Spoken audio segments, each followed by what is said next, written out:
Our planet is in a state of emergency, with rapid climate changes threatening to destabilize our existence. It seems unlikely that we'll reduce our greenhouse gas emissions quickly enough to prevent significant global warming.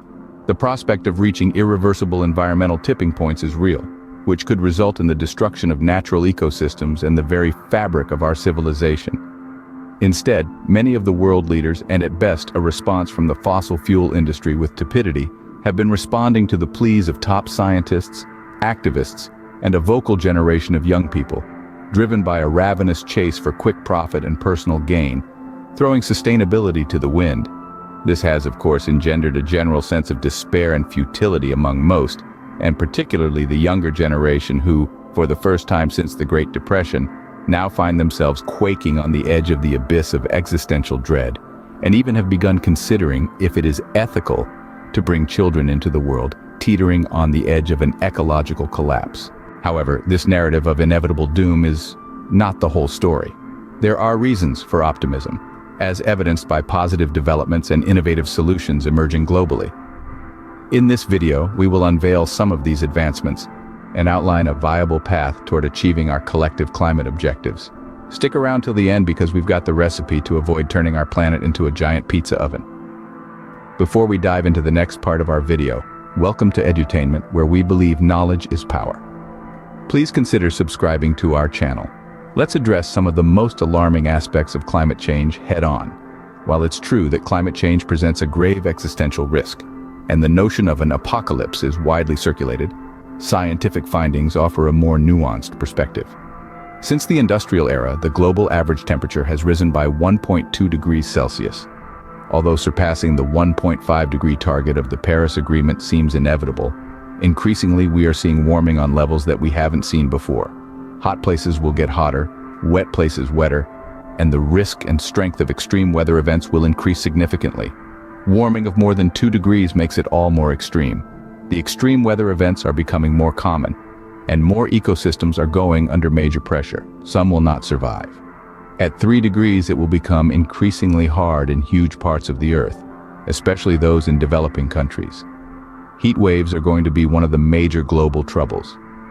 Hurricanes will become larger in scale and more frequent, while large-scale natural systems like the Amazon rainforest will be subjected to burning, costing trillions in damage. This will be a serious blow to poor regions and subsistence farmers. Hundreds of millions need to be exiled from their homes in the 4 to 8 degree range. The beginning of the apocalypse and hothouse Earth, where things change so fast that it may become unable to support our big human population and billions may die, leaving the rest on some hostile alien planet. A decade ago, because of a lack of perspective and action, many scientists saw a 4-degree-plus world as our future, with public communications focusing exactly on this future path. Fortunately, that version of the apocalypse is much less likely to come to pass. But even a modest increase in temperature will exacerbate extreme weather patterns.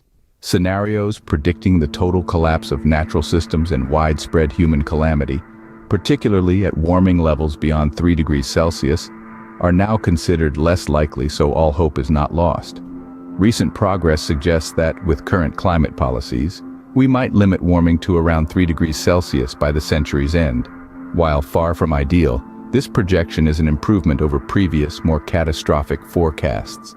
So, what has changed in the last decade to alter our outlook? In the last decade, you probably know that there have been failures after failures to put in effective and meaningful climate policies.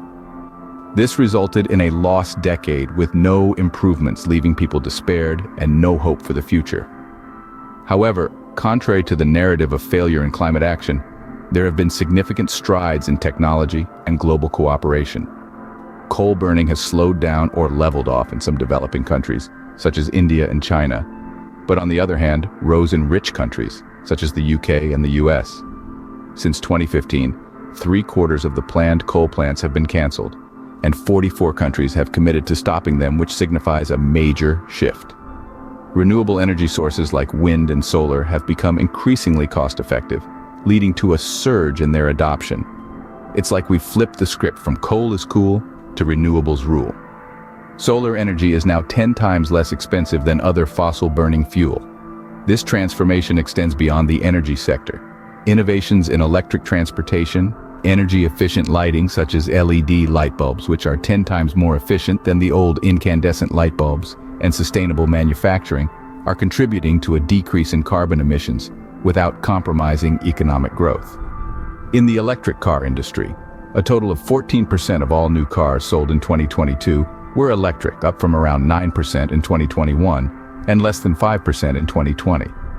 Three markets dominated global sales: China, United States, and Germany. China was the leader once again, accounting for around 60% of global electric car sales. That is considerable considering the size of the population.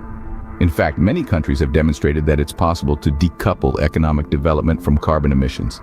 In fact, between 1991 and 2021, the United Kingdom dropped its carbon emissions by 35%, while their GDP grew by 43%. France reduced their CO2 emissions by 26% while increasing their GDP by 33%. Germany saw a 34% decrease and 45% growth, and even the largest economy on Earth. The USA decreased emissions by 19% while growing their GDP by 57%, challenging the notion that environmental sustainability must come at the expense of prosperity. There is the grim reality that these richer countries are just exporting emissions to poorer nations by moving the dirty parts of their economies, like the sourcing and the manufacturing of such things as electric car batteries, but that's for another video. Despite these advancements, we cannot become complacent. If we are to change this world, first of all, we have to believe that change is possible, and we have an embarrassment of evidence that it is. Changes to our industrial system are happening. Momentum is building, technology is improving and becoming cheaper. Climate change has been one of the main talking points in governmental elections, be it democratic or autocratic countries. Now such results are very evident of years of a steep battle uphill. But the pressure has to keep going up because it's necessary to turn all those promises made today into something real tomorrow. The fight against climate change requires collective action, innovative solutions, and unwavering commitment from individuals, businesses, and governments worldwide. If you like this video and want to see more like it, please don't forget to give this video a like, and hit the notification button on all devices, and don't forget to hit the subscribe button for more amazing content.